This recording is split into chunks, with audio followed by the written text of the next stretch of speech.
Problem solving skill থাকলে আপনি আসলে যে কোনো ফিল্ডেই অলমোস্ট কাজে লাগাইতে পারবেন দিন শেষে।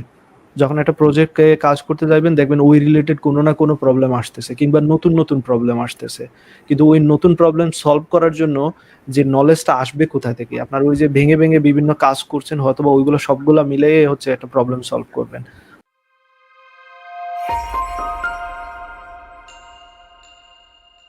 আমরা যদি প্রোগ্রামিং বিষয়ে জানতে চাই যে বাংলাদেশ ও বহির্বিশ্বের জব ফিল্ডে আপনি হ্যাঁ, তো বহির্বিশ্বেও জবে আছেন, তো জি। এই ক্ষেত্রে ডেভেলপিং এবং কম্পিটিটিভ প্রোগ্রামিং কিভাবে হেল্প করে বা এগুলোর চাহিদা কেমন?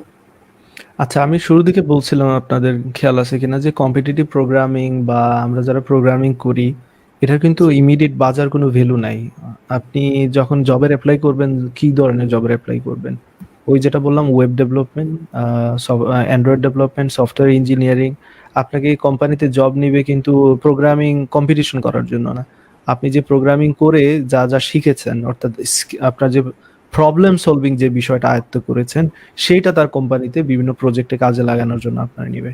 সো অবশ্যই প্রবলেম সলভিং স্কিলটা অনেক ইম্পর্টেন্ট। যখন আপনি প্রোগ্রামিং করতেছেন, কম্পিটিটিভ প্রোগ্রামিং যাই করেন, একা করেন, সেটা কোনো একটা ওয়েবসাইটে প্রবলেম সলভিং ওয়েবসাইটে করেন, ডাজন্ট ম্যাটার।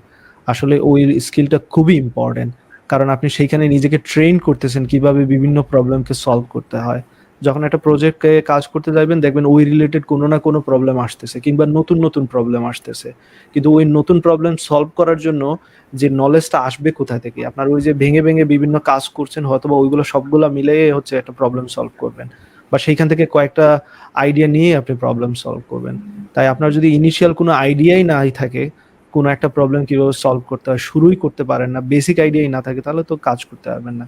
এইজন্য কম্পিটিটিভ প্রোগ্রামিং এবং প্রোগ্রামিং যেকোনো ধরনের প্রোগ্রামিং খুবই ইম্পর্টেন্ট। এই প্র্যাকটিসটা করে যাওয়া ইম্পর্টেন্ট ভার্সিটির শেষ পর্যন্ত। এট লিস্ট 8 বা 9 সেমিস্টার পর্যন্ত এবং তারপর আপনি চিন্তা করতে হবে ওকে এবার আমি যেহেতু জব ফিল্ডের কথা চিন্তা করতেছি তাহলে আমার যে স্কিলগুলো আমি এতদিন গেইন করলাম প্রবলেম সলভিং সেই স্কিল কোন ফিল্ডে আমি কাজে লাগাইতে পারবো। তো প্রবলেম সলভিং স্কিল থাকলে আপনি আসলে যে কোনো ফিল্ডেই অলমোস্ট কাজে লাগাইতে পারবেন দিন শেষে।